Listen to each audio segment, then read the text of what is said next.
Well, today we are going to be talking about failure pretty in depth. I think it's a worthwhile topic.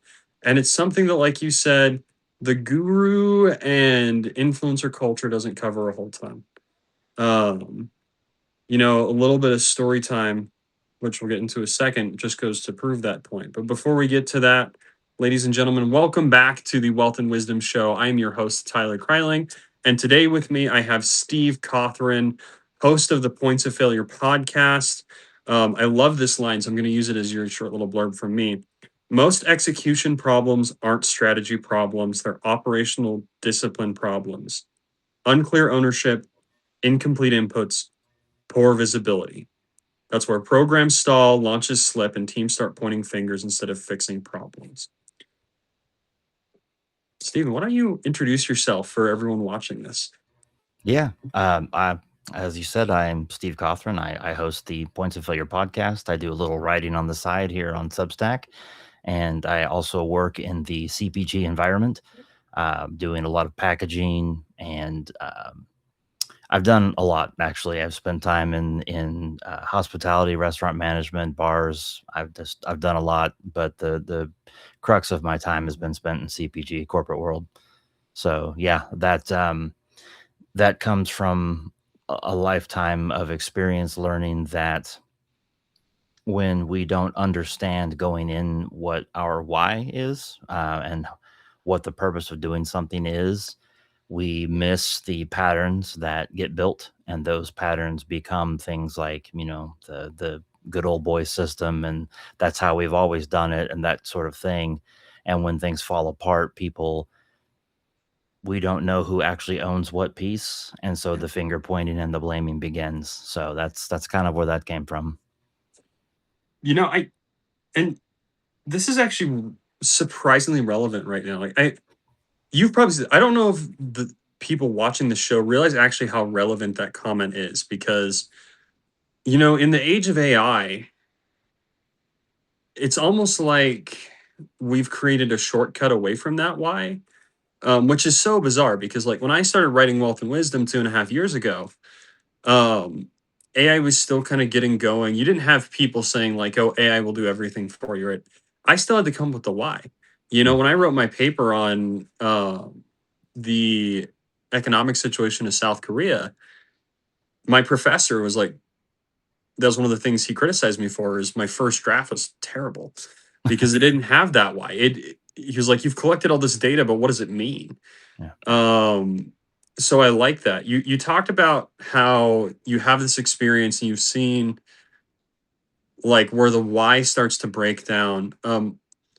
Walk me through what that looks like because obviously I have my own opinions of specifically as we're rushing headlong into an AI age, um, of what that needs to look like and why things are breaking. But you have more experience than me in this space. I'm curious when a why disappears or when it was never there to begin with. What are the like symptoms of that? How do you know that that's what happened?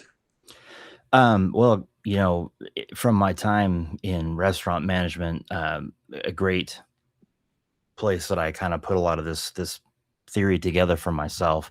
When you have that moment when the kitchen's running 2 rails and they're getting, just ribbons coming out of the printer, and the bar is getting bogged down, and the restaurant's on a wait, and everybody's just scrambling to get caught up, people begin to lose focus as to why we're doing what we're doing. And they begin to tell stories. And I actually had a rule when I was a manager, when one of my servers would come to me and say, "Oh, Steve, listen, this," I would say, "Stop.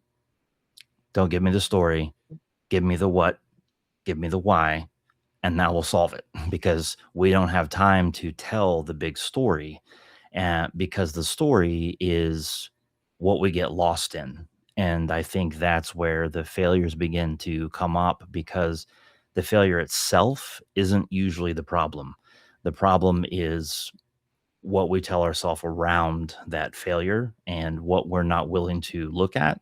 And it's just a symptom. And so that outcome, that result, isn't the real problem. It just exposes what the problem actually is. And so that story becomes a safe space, and we live in that story, and that helps us sort of not really look at what's actually going on. I like that a lot. So if I'm understanding you correctly, it's almost like oh, what's the best way to describe it? We do this to defend ourselves. Mhm. Where when we're going into this, it's like, well, we don't really want to fail. So we got to have a narrative for what happened so that there's something to blame outside of ourselves rather than taking the honesty and responsibility of going, okay, where did we go wrong? Um, I'm gonna play devil's advocate here though. Because I imagine this is how some of these conversations went. Maybe I'm wrong, but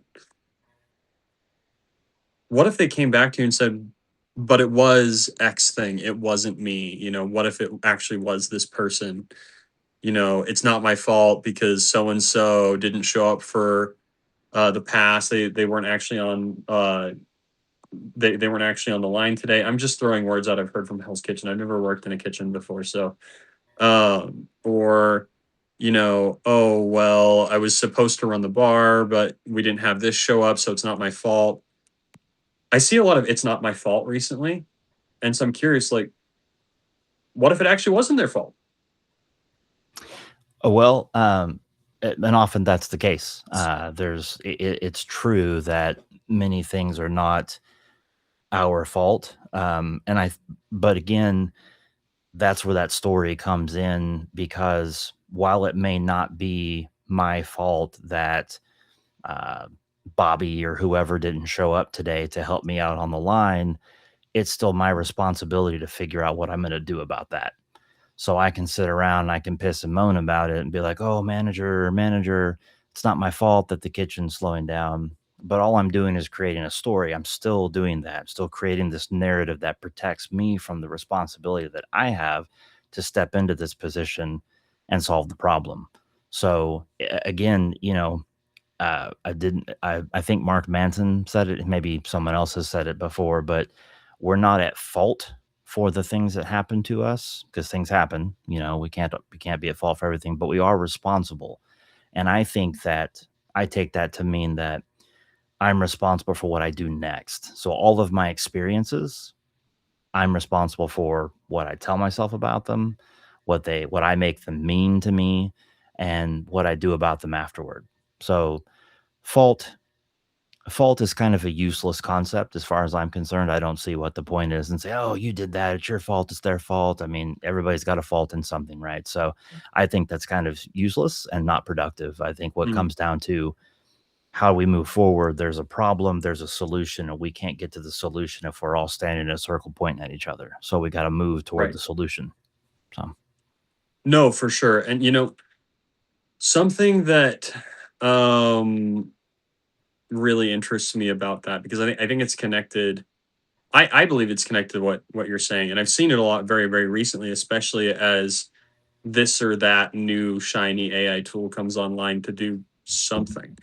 Um, is that it's like we're not stopping anymore to take ownership of our actions and take that responsibility, pick up the cross, as some philosophers used to say, and mhm. actually decide, what am I going to do with this information? I'll tell you a really interesting story, and this is that story time I was talking about.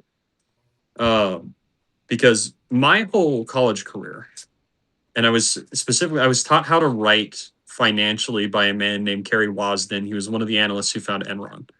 And it's how he taught all of his classes. He was like, you need to learn to write and think and argue. And so that's what we're going to do. One of the things that really beat into me is you have to find the why. You have to not only come up with um, a solution, we'll say, but you have to find out the why behind it, and what's supporting that why. And that's just affected how I look at everything. In the software startup world, in some of the kind of little consulting gigs I do on the side, I'm always looking at why are we doing this, and why is this happening. It's never like what or who. It's always why. It's always Yeah. why.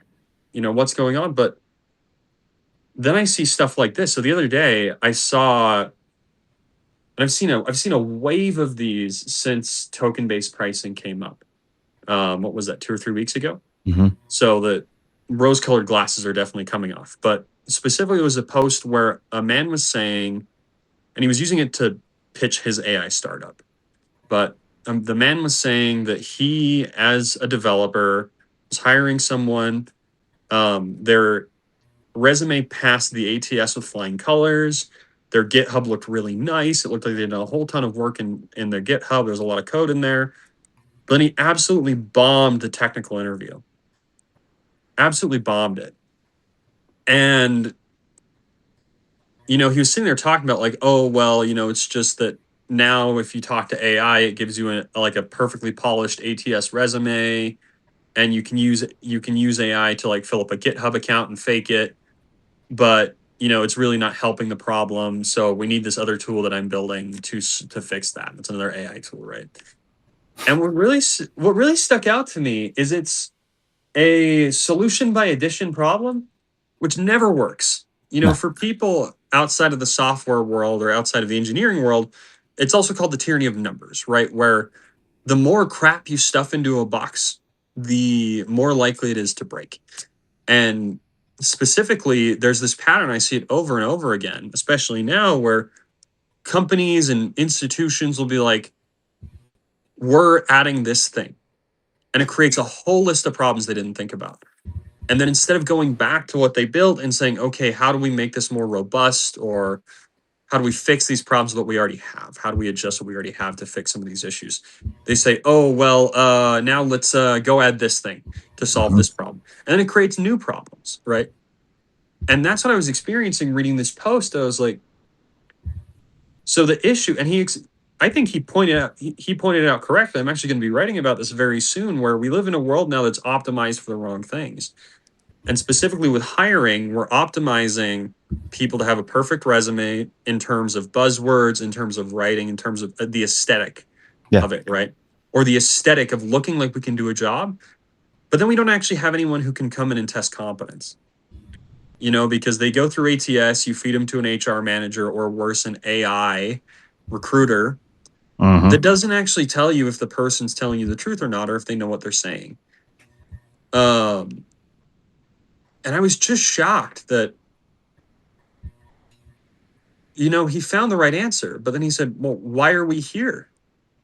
And Mhm. for me, the answer is very clearly, it's like, okay, so you spent all these years, probably a decade plus, refining these systems so that you didn't have to do the hard work of hiring, Right. which I can understand. Sure. Sure. But you never stop to think, oh, why are we doing this? And what's it going to cost us when we make this happen, in terms of not price, but opportunity cost? Now you don't have someone looking at the resumes to be like, this is good, this is bad. um I know there's, just for the people who are going to criticize me for this, I know there's needs for those because the volume Oh yeah. of resumes has gone up. For sure. But I was just stunned that it's like, we know the problem, why are we building a new solution, adding more stuff on top of Yeah. the stuff we have? Yeah. Because And in my and experience, that doesn't work. no, and now I'm hearing about building AI to check for AI resumes. So to see if somebody's just padding their resume with all the keywords, the buzzwords, and everything else that's looking for to match a job description, people are uh, building these systems to now look for that. And um, oh, I may have lost you.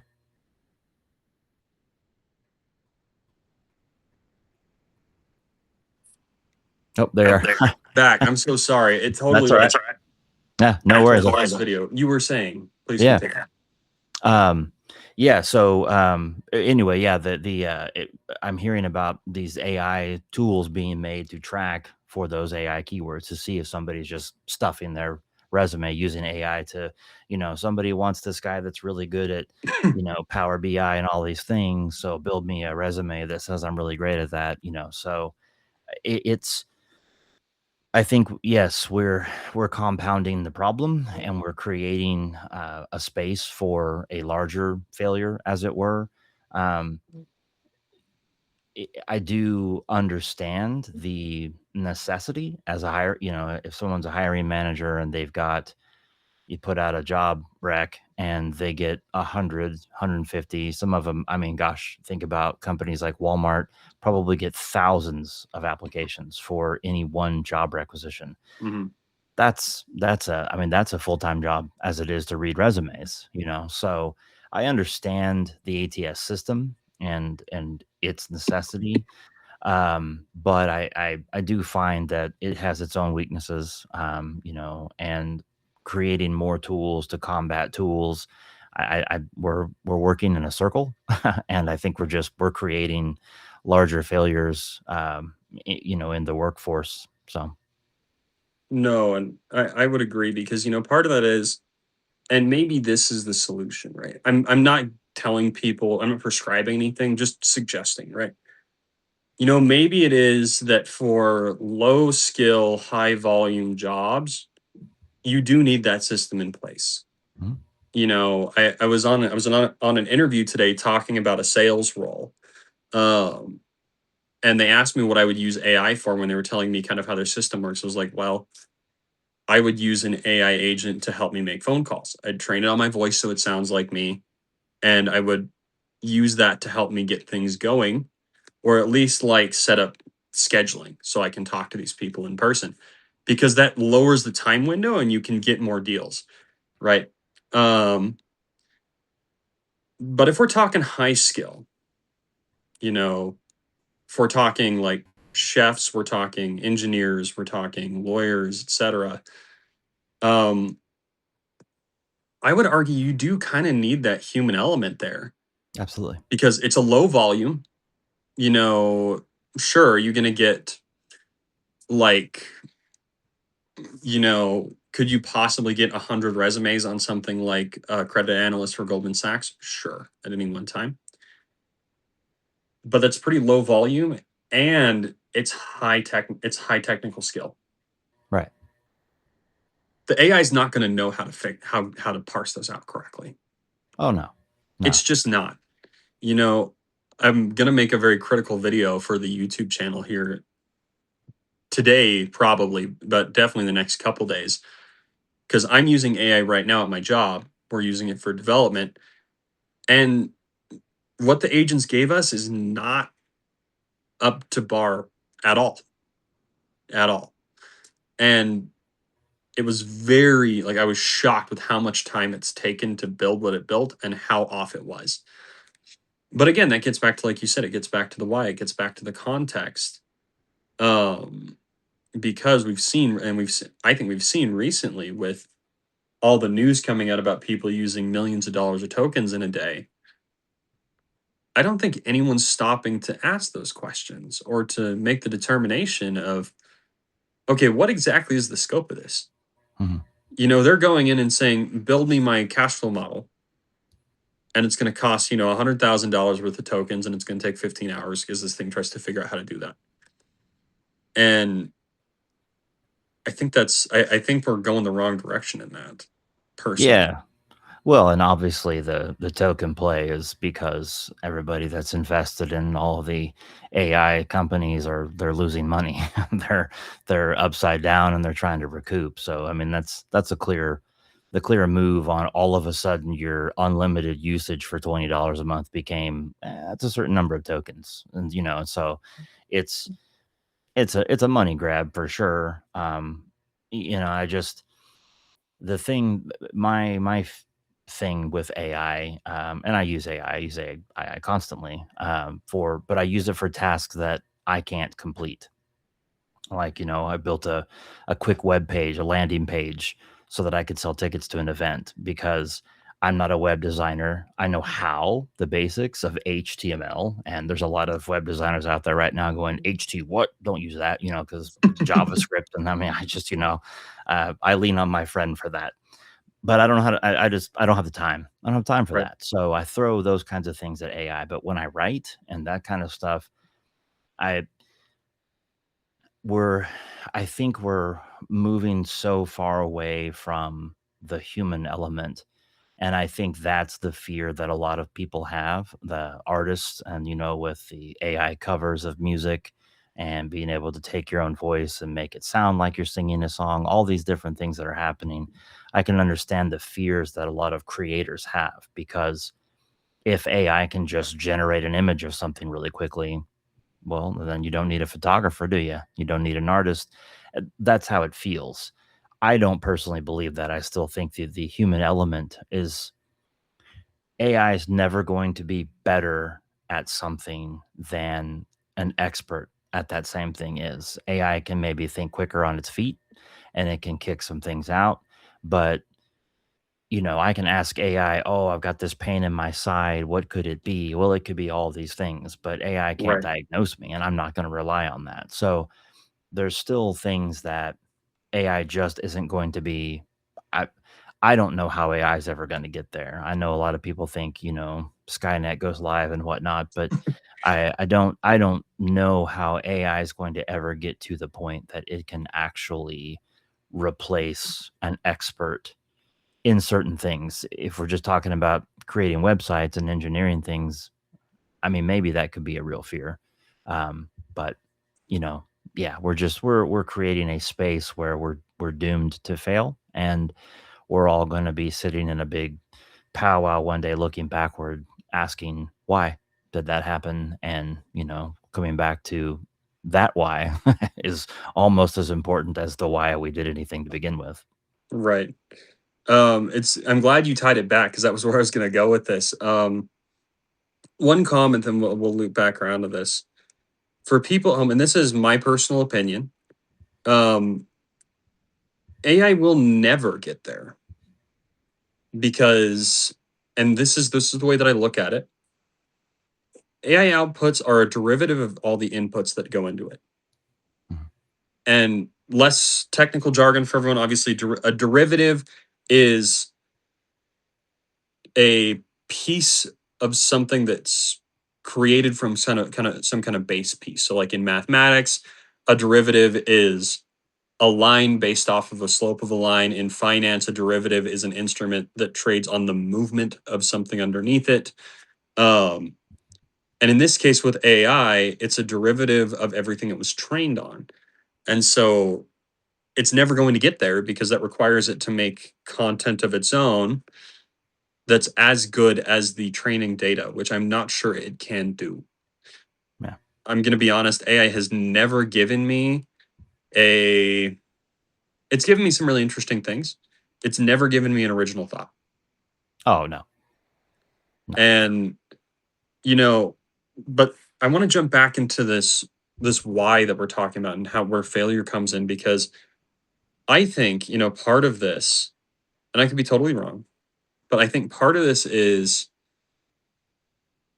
the major frontier labs and the hyperscalers. By the way, Ren, thank you for joining the live show. If you have any questions, feel free to leave them in the comments.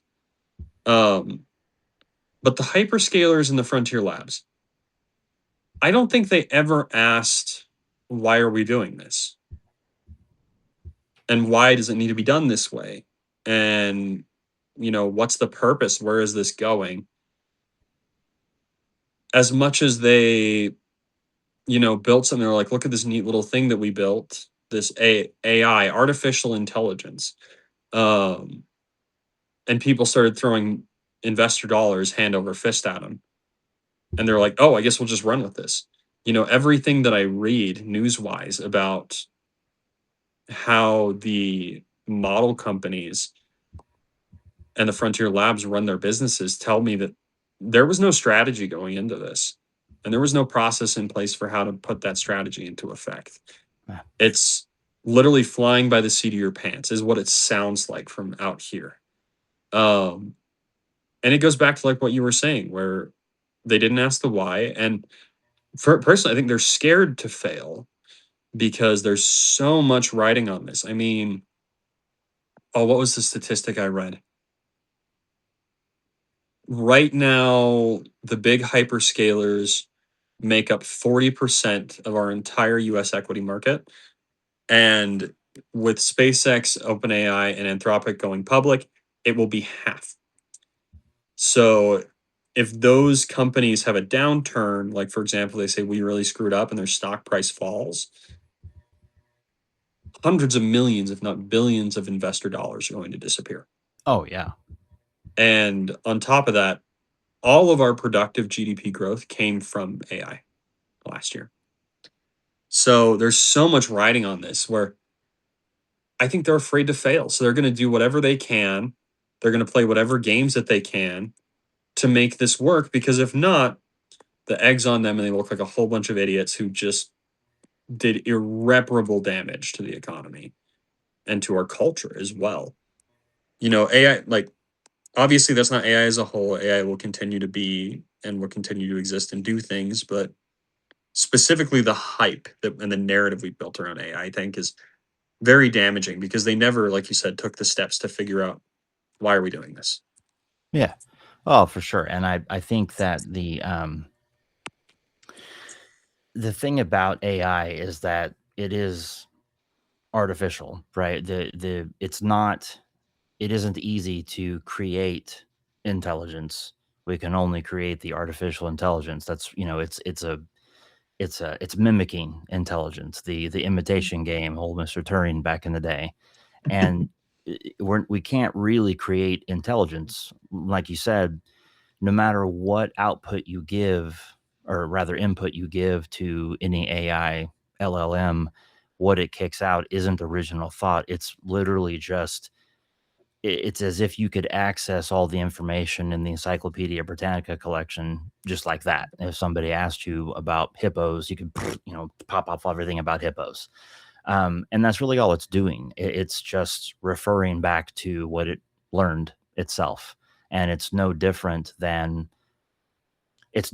the learning model, but the intelligence required to act on that information Mhm. and act both appropriately but also ethically, that's where the real challenge comes in. And I think that's where the real failure is, where AI will fall apart, is that it is artificial. And without that human touch, that human element, and being able to say, because like I tried to, as a exercise and a little experiment of my own, I was on Chat GPT for a bit, and I took all of my old writing from way back, like 20 plus years ago, and I just started feeding it into it. And I'd feed it piece by piece and say, assess this piece, give me a feedback on tone and voice and style, etc. And I did it on every piece of writing that I had, and then some of my current writing. And then I said, "Hey, how do I write? Give me a voice." And then when it would tell me, I would say, "Okay, now give me a little piece on, how to tell somebody how to ask a girl out or something, and say it the way I would say it." And it was surprising how it could kick something out that did in a way sound like the way I would speak, but it still wasn't actually me. It was an imitation of me. And so if I were to use that information and go out somewhere with that and start using that to, kick out, to give advice to people, it's going to fall on its face. It's going to fail just because there's no human element to it. Mhm. And once somebody starts responding and asking questions to my answers, and it pushes back or whatever, and I can't give them anything back, then, it's obvious that I'm not really thinking through this stuff on my own. I'm using AI. Right, right. Well, I think that's a good segue. Let's jump into something else here because I think this is worthwhile, especially for people at home who are watching. Um, let's talk about, why do people fail? Like, what do you see? What are the causes, right? Because, and maybe this is just me. I'm very much a numbers guy. In the world of finance and accounting specifically, there's a very predictable set of steps that lead to certain outcomes. Like, if fraud occurs, there's usually an element of justification where they determine they deserve to commit the fraud. The ability is there for them to commit the fraud, basically in their own job, or like poor security practices. And then there's a need to commit the fraud. It's a very, very repeatable and very testable framework for what causes it. So what's the framework for why people fail? Hmm. Well, I think it actually is kind of the same. There are very predictable things that happen. When you look at different segments of someone's life, their dating history, their job history, their friends, how those things go.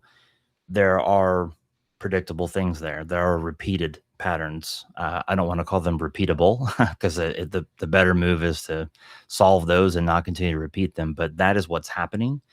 Um, if all of your exes are crazy, then either you like crazy people and that's who you choose to date and you need to own that, or there's something that you're not figuring out on your own and you are not just attracting them, but you are attracted to that. And that's so the pattern is that familiarity that we go back to. We're accustomed to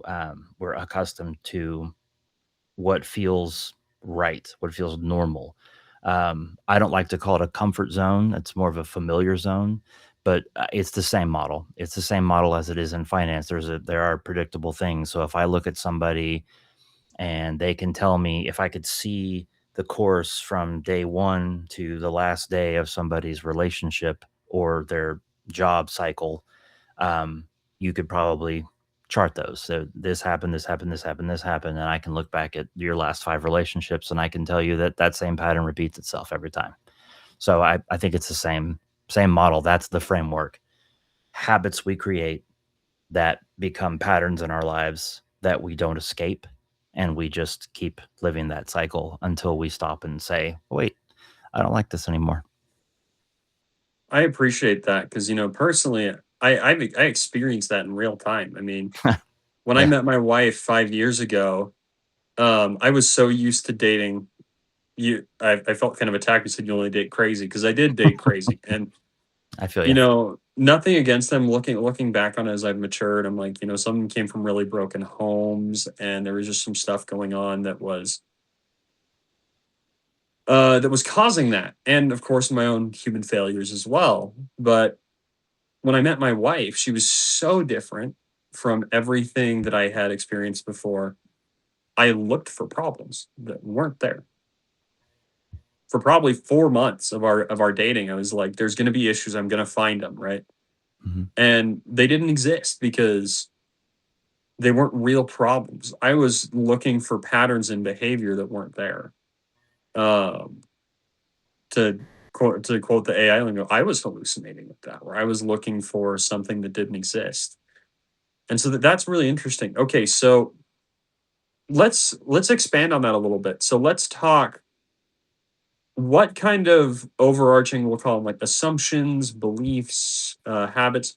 When you look at someone who's had an experience like a pattern of failure, um, what are some things that come up pretty consistently of being part of that cycle in terms of how they think, how they act? Well, I know for myself, and for I'll speak primarily from my own experiences, but from others that I've talked to as well. I think there are a few things that come up right away. There's the value, our sense of self worth and our value. If we find that externally and we don't find it in ourselves, we're going to repeat patterns of chasing that validation and that dopamine hit. So for guys, it could be chasing women and, being able to say, oh, I hooked up with all these girls or I've dated models or whatever, or maybe it's money, status, whatever it is. That sense of value has to be concrete inside. And I'm talking about guys just because I don't want to start talking about women as if I know as I understand everything about women, but they experience it as well. This is a universal thing. Um, that validation, that's the first thing. If your sense of self-worth is not inside, if it's external, you're gonna repeat unhealthy patterns that to get that validation. Um, if you're not willing to be uncomfortable, that's going to be a big piece. And I think that's one of for me, I had a rough year at one point and I decided to spend time by myself. I literally went underground for about 6 months and I didn't go out with friends. I worked and I went home. And my goal in that was to get comfortable with being uncomfortable because that's one of the things that I struggled with in my past. I couldn't be alone. If I had to be alone with myself for 5 minutes, that was too much. I don't know what I thought other like I didn't what women were gonna do if I couldn't handle it. How are they gonna want to spend that time with me? But I didn't think that way. Um, so being able to be, or rather not being able, that inability to be uncomfortable and sit with that discomfort and not try to understand every thought, not try to process every feeling, just sit with it. Like I said earlier, hugging the cactus, let that shit hurt because sometimes that's what you got to do. Um, and then, being able to be honest. If someone can't be honest with themselves, and I don't mean the gosh, how could I have done that better? That's a great question, but pushing harder till you get to the question that you don't want to answer. Because when you reach that point where, oh, I'd rather push that over here, I'd rather point this over at that person, and blame other people. When we want the answer to be that's their fault, that's where you got to start. That's the question you need to really sit with because it's probably not their fault. I think that's really interesting. Um, because who was it? There was a philosopher I read about. I read some of his stuff a while back that basically said that he said, everything's your fault, and it's a very pessimistic view. It might have been Young, to be honest, but Could be um, being that shadow stuff. but it was basically that concept of like, no, everything's your fault. Mhm. And that's not from a radical or like, oh, what they didn't describe that radical or toxic accountability. Mm. Which, to be fair, for the men of the world, and it's so funny that you said like I'm only going to talk about men because I said the exact same comment to my wife. We were watching Love Island, the new season that just I came love the out, trash TV.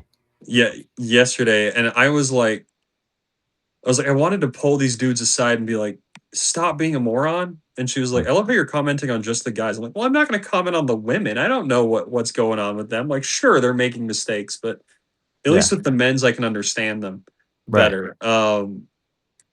But it came down to that concept of like, everything's your fault. And you have to be able to take a look at the things that you don't want to see, which is really freaking hard. Mhm. One of the biggest things, and I actually wrote about this, that has helped me on like my personal growth journey is for a decade now. I've been out of high school for a decade. Um, for the last 10 years, probably at least once a week, if not almost daily, I had these like flashbacks of really cringy things I did in high school, including some that I really feel bad about. And even though like I moved on and like things are better now, I could never forget it. And I couldn't understand why. And so finally, I know you're not supposed to do this, but I just kind of spilled my guts to an AI model. I'm like, what's happening here? And I told him what's going on. And one of the things they brought up is like, have you ever thought about forgiving your like high school self? Because it sounds an awful lot like, your past memories are causing you lots of pain and you're refusing to deal with them. And I was like, oh. So I did. And since I wrote that letter, basically forgiving my high school self of realizing like, oh, I act the way I do because of this, and this that happened to me or I did. And when I was able to sit down and stop blaming myself for those and say, like, I forgive you, you did the best you could, that's gone away. Mm. Sure, I still have like the cringy memories of like, oh, I can't believe I asked that girl out or did this stupid thing, but it doesn't have the same pain anymore. I can just let it pass. Sure. Like a Um, bad joke. yeah, exactly, exactly. It's like, oh, that was weird, but I love that you brought that up. So, but again, I'm going to push back on this. I think if we told a lot of people today watching this, oh, you just start to asking yourself hard questions, their immediate answer would be, what do you mean? Why? And I don't want to do that because it's painful. Mhm. You know, how would you respond to someone if they came back to you and said, oh, well, I don't know how to do that, or I don't want to do that. That sounds really uncomfortable. Like there's got to be an easier way. What would your response be? Well, I mean, I guess you can balance, like, weigh it out. What's more painful, the constant cycle that you're living in that you clearly aren't comfortable, you don't like, you keep complaining about it, or is it more painful to do the work that might take you a few months, might take you a year, who knows? It's just a matter of deciding where you want to be in life and what you're willing to give up to have that thing. It's like, when you decide you want to be with this one person for the rest of your life, kind of thing, you're willing to give up all the other people. And I know that I don't mean for that to sound heroic, but the point is that this is what you want, so everything else goes. And so I would say to somebody that says, "Oh gosh, I don't know where to start." That's fine. You don't have to know where to start. I mean, you just kind of start, and it's not about finding the perfect point, because that's another way of what you were talking about earlier, that ruminating back on old mistakes and not letting them go and just kind of beating yourself up. My therapist used to call it mental masturbation, because you're just constantly bringing it up and doing the thing, and you're getting something out of it. And a lot of times what we do is we hide inside a story, because what that story does is it helps us, it protects us from what we actually have to face. And so we just stay in that story.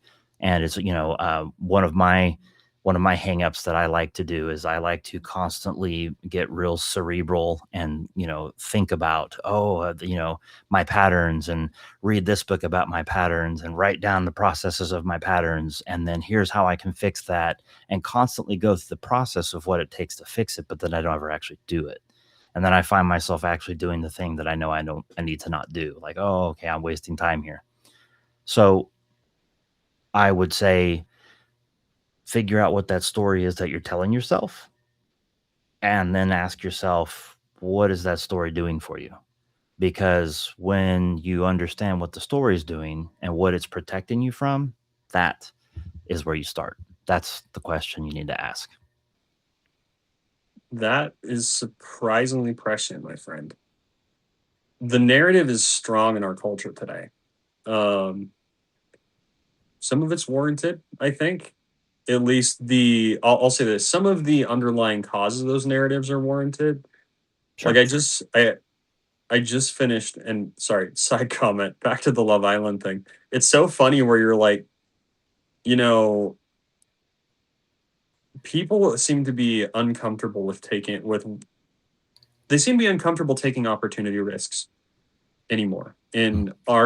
You seem like a younger guy, so I'm guessing you're Gen X, Gen Z, millennial, that I'm kind not of that young. bracket. I'm not that young. Oh, I'm a what I don't remember, what Gen X, I think, actually. Yeah, Gen it's X. 76. So Okay. But still, it's like you're in that bracket where you've probably seen this, and some like your friends your age probably done this, where we seem to be unwilling to take opportunity costs anymore. With the Love Island thing, what drives me crazy every time my wife watches this and I watch it with her is none of the guys and gals on the show are willing to actually stay with the person that they've been paired with. yeah. It's like, oh, but I still have feelings for this other person. I still want to explore this. It's like, that's great. You're in a quasi relationship now. Mhm. And I understand that the other person came to you and said, no, like it's okay for you to explore. It's actually not. And it's going to undermine every relationship you have if you take that idea of, oh, I'm just going to keep the back door open. Yeah. At some points, you do have to just take the jump, and you have Yeah. to be okay with that, knowing that you can't get back there anymore. Right. Um, because, and this is where I was going to get to with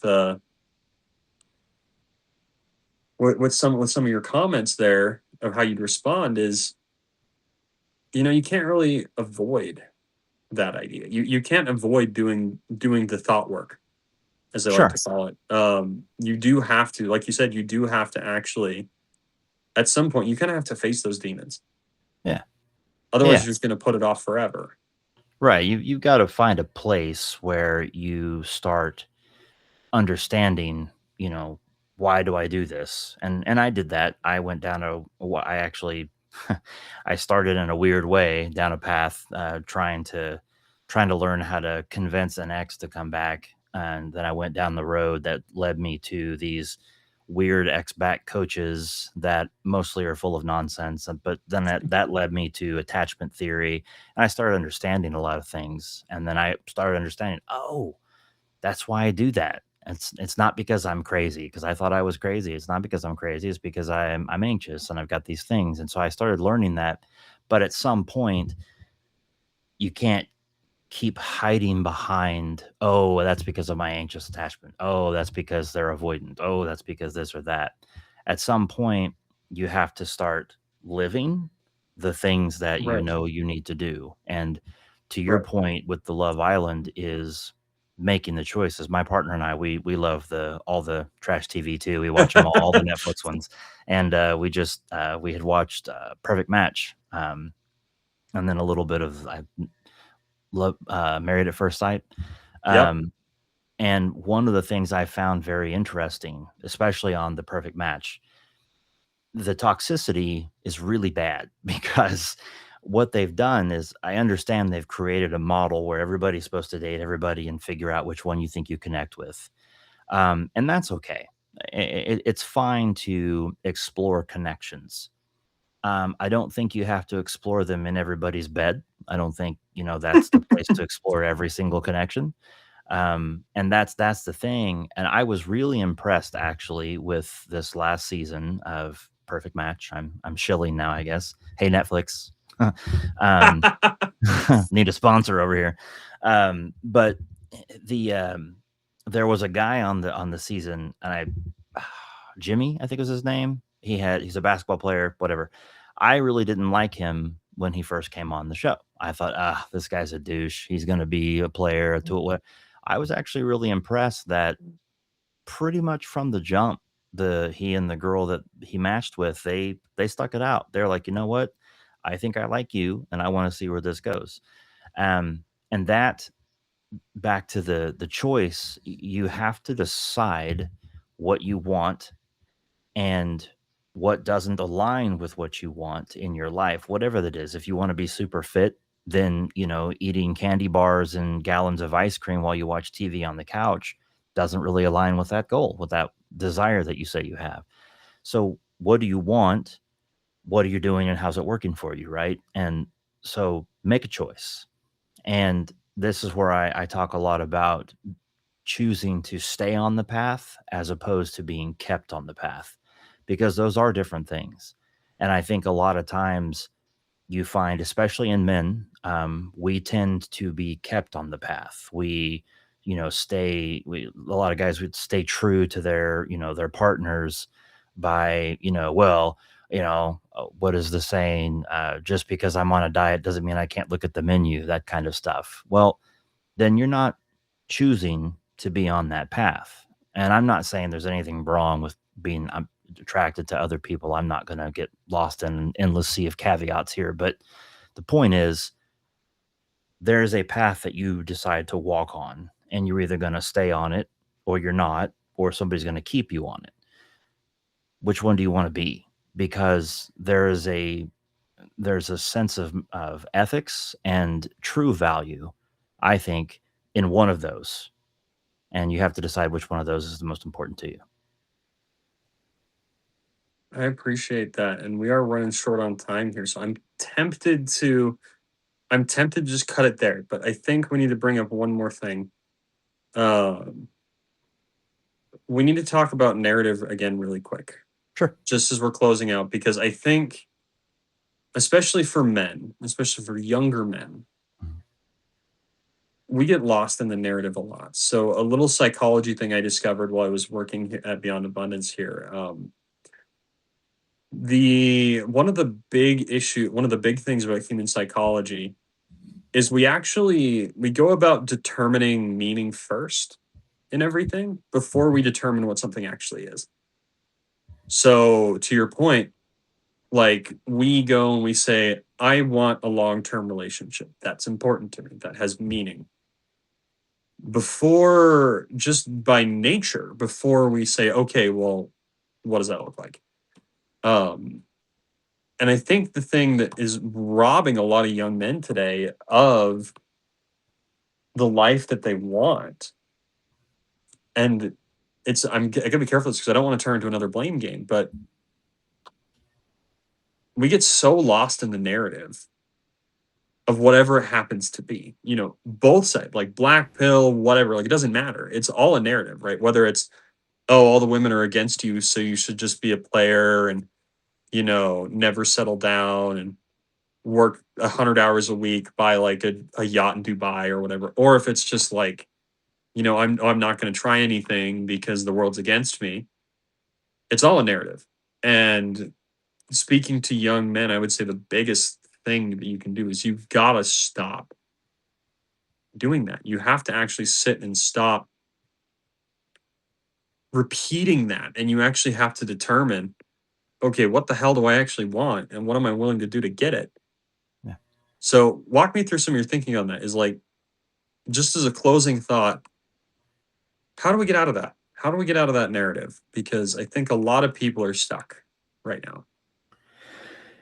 Yeah, um, those narratives are tough because that's the stuff that gets clicks, gets likes, gets follows. Andrew Tate, all those guys, all of that red pill garbage and the pickup artist community. Um, and yeah, it's I think it's incumbent on older guys, I guess I'm in that camp now, to start. I don't want to say mentor because that sounds a little cheesy, but to start speaking to the younger men and start getting them to realize this narrative, this story that you're living in is a fantasy, and it's not a good fantasy.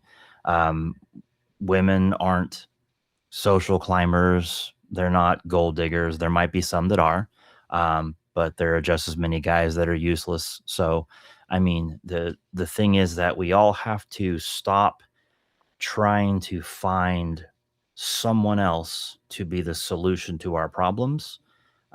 Stop trying to find the perfect partner and start becoming the kind of person that you would want to be with.